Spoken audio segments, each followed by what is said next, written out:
हिमाचल विधानसभा में विपक्ष ने प्रश्नकाल से पहले ही सदन में नियम 67 के तहत स्थगन प्रस्ताव लाया। बीजेपी के 9 विधायकों ने विभिन्न विभागों में आउटसोर्सिस कर्मचारियों की सेवाएं समाप्त करने पर सदन में चर्चा की मांग की। स्पीकर द्वारा इसकी इजाजत नहीं मिलने पर विपक्ष ने सदन में जोरदार नारेबाजी की। विपक्ष प्रश्नकाल के दौरान सदन में कुछ देर तक नारेबाजी करता रहा, उसके बाद वॉकआउट कर दिया।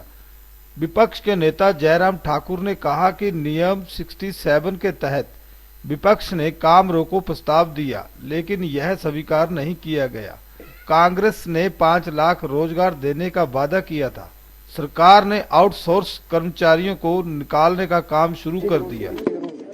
पिछले 2 दिनों से मुख्यमंत्री महोदय जी हाउस में नहीं है और बजट सत्र आजकल चल रहा है।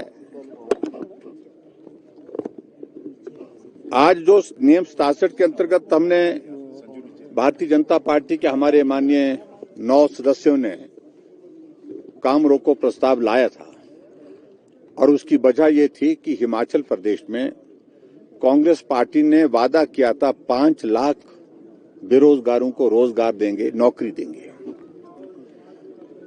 इस बजट में कहीं भी नौकरी देने का उस प्रकार से जिक्र नहीं है। उल्टे जो छोटे कर्मचारी जिनको एक अस्थायी व्यवस्था के अंतर्गत आउटसोर्स के माध्यम से रोजगार प्राप्त हुआ है,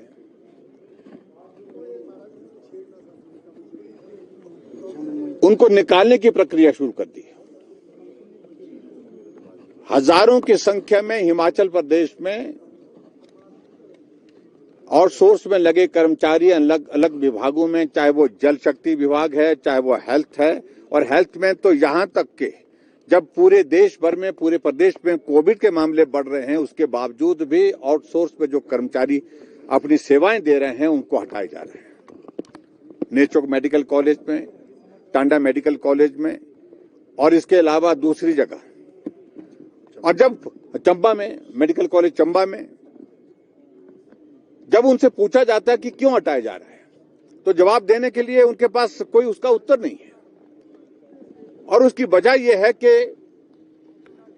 कांग्रेस सरकार यही प्रयत्न कर रही है कि जहां भी भारतीय जनता पार्टी की सरकार के दौरान किसी को अगर दिहाड़ी पर भी लगाया है, छोटा सा भी रोजगार मिला है, छोटा सा भी काम उसका हुआ है, उससे उसको वंचित कैसे कर सके, उस तरह से प्रयत्न कर रहे हैं।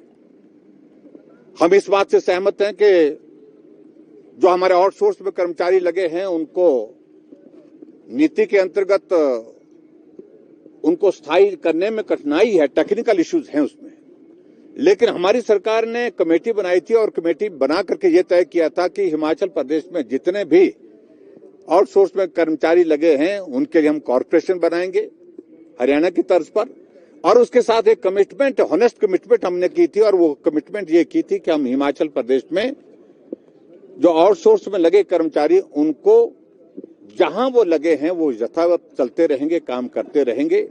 अगर किसी का कॉन्ट्रैक्ट भी अगर पूरा हो जाता है, कंप्लीट हो जाता है, तो उसको रिन्यू करने का प्रावधान करेंगे, लेकिन उनको नौकरी से नहीं हटाएंगे, उनको रोजगार से वंचित नहीं करेंगे। लेकिन वर्तमान सरकार ने बहुत जल्दी 3 महीने के कार्यकाल में बड़ी संख्या में जो आउटसोर्स में कर्मचारी लगे हैं उनको हटाने की प्रक्रिया शुरू कर दी है। हजारों की तादाद में इस वक्त आउटसोर्स कर्मचारियों को हटा दिया गया है। उनका भविष्य आदर में है। जो अपने 2 वक्त की रोजी का गुजारा उस नौकरी के माध्यम से करते थे, और विशेष तौर से कोविड के दौर में जिन्होंने अपने जीवन को जोखिम में डाल करके काम किया, उनको भी हटा दिया।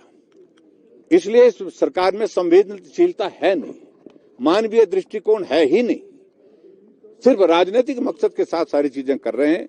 और इसलिए हमने आज तय किया कि नियम 67 के अंतर्गत ही आज विधानसभा के सत्र में काम रोको प्रस्ताव लाएंगे। हमने प्रस्ताव लाया और हम उम्मीद कर रहे थे कि हमारे अध्यक्ष महोदय हमें उस पर चर्चा करने के लिए अनुमति देंगे, लेकिन जिस प्रकार से उन्होंने कहा कि प्रश्न के उत्तर में बहुत सारे जवाब आ चुके हैं, प्रश्न जो है वो कॉन्स्टिट्यूंसी स्पेसिफिक और डिपार्टमेंट स्पेसिफिक है। लेकिन ये तो पूरे प्रदेश का विषय है, सभी विभागों से जुड़ा हुआ विषय है, इसलिए वो उस उत्तर से हम संतुष्ट नहीं, और कांग्रेस पार्टी की सरकार की ओर से भी कोई जवाब इसमें देने की हिम्मत नहीं कर पाया। मुख्यमंत्री यहाँ उपस्थित नहीं है। मुख्यमंत्री जो संवैधानिक व्यवस्थाओं के अनुरूप जो किया जा सकता है उसके विपरीत, जो नहीं किया जा सकता उसके विपरीत जाकर के अपनी पार्टी के राष्ट्रीय नेता की जमानत के लिए जाकर के गुजरात पहुंचे हुए। आज मुझे मालूम नहीं आज आएंगे कब आएंगे, लेकिन संवैधानिक व्यवस्था इस चीज की इजाजत नहीं देती। कोर्ट के कैंपस में जाकर के तीन प्रदेश के मुख्यमंत्री जाकर के इस प्रकार से अपने नेता को, जिसको कोर्ट ने सजा दी है, उनको बचाने के लिए, उनकी गुहार करने के लिए, उस सारी न्याय की प्रक्रिया को प्रभावित करने के लिए वहां पहुंचे, इसकी भी हम निंदा करते हैं।